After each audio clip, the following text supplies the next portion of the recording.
प्रजापिता ब्रह्माकुमारी ईश्वरीय विश्वविद्यालय ओडिशा शाखा पक्षर सुवर्ण जयंती उत्सव पालित होगाकू जाउछि।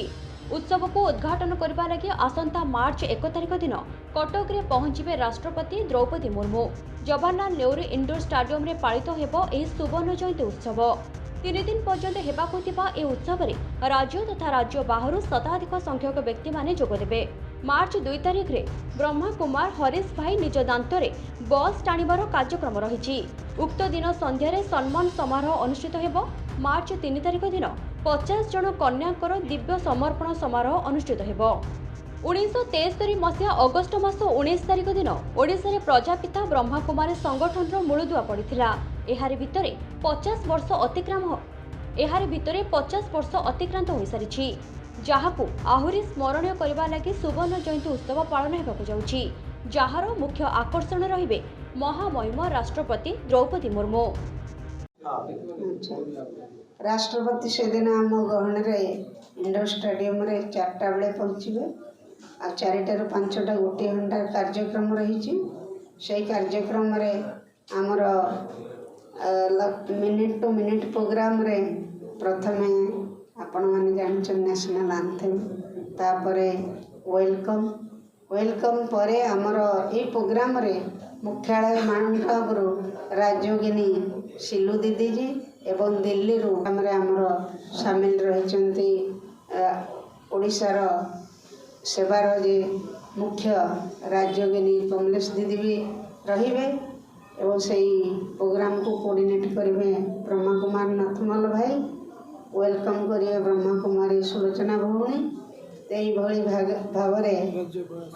एवं यही प्रोग्राम रे राज्यपाल आम ओडिशार राज्यपाल भी आसुचंती। आम चीफ मिनिस्टर को मध्य प्रोग्राम पाई निमंत्रण देचु।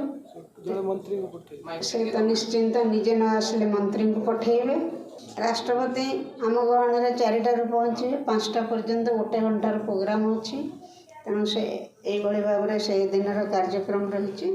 कहली सकाळे आमर ह्यूमान चेन रही मलाचंडिया छकरू बेलवी पर्यंत। द्वितीय दिन ओमफेड पड़िया फुलनखरा पाखे सेठी आमर प्रोग्राम रही। जो मैंने ईश्वरीय सेवारे 50 वर्ष है निजर जीवन को देइछंती ई मार्ग रे चली तांकर सम्मान एक्स्ट्रा ऑर्डिनरी पर्सनालिटी प्राय 21 जन भाई भौणी को आम मैंने से दिन सम्मान करूँ। तेणु से दिन ये कार्यक्रम सेठार रही। साधारण लोक आमर ये जो द्वितीय दिन प्रोग्राम रे आम समस्त निमंत्रण देचु। आ से दिन आमर रही आमर जादूगर भाई हरीश भाई जे आमर मुख्यालय माउंट आबू आसुचंदी से तांकर ये बस टाणीबे सेटा देखेबे। ता सहित आमर किछि कल्चरल इवेंट भी रही। यही भाव में द्वितीय दिन तृतीय दिन कार्यक्रम होचे आमर एवं सही द्वितीय दिन रे आम गोटे रैली बाहर करूँ कटक भितर। जो रैली कटकर विभिन्न स्थान परिक्रमा करिवो से 2टी झांकी भी रहिबो।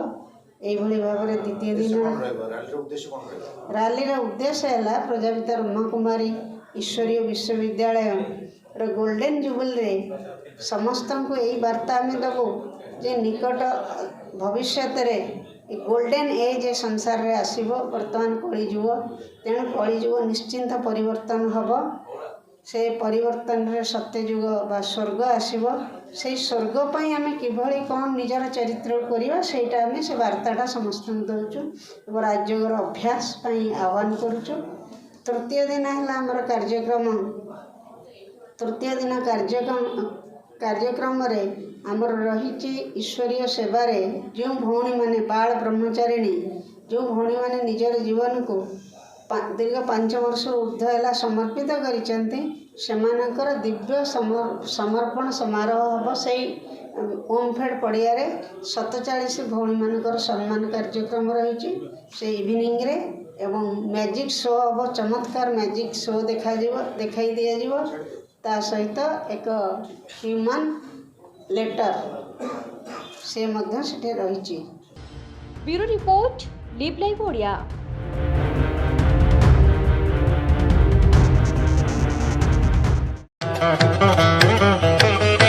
मंच बंधु मिलनर मंच संस्कृतिर मंच हेउछि कलार ए कला और संस्कृति को नहीं लिव लाइफ ओडिया प्रस्तुत करुछि द्वितीय वार्षिक माघ मेला महोत्सव।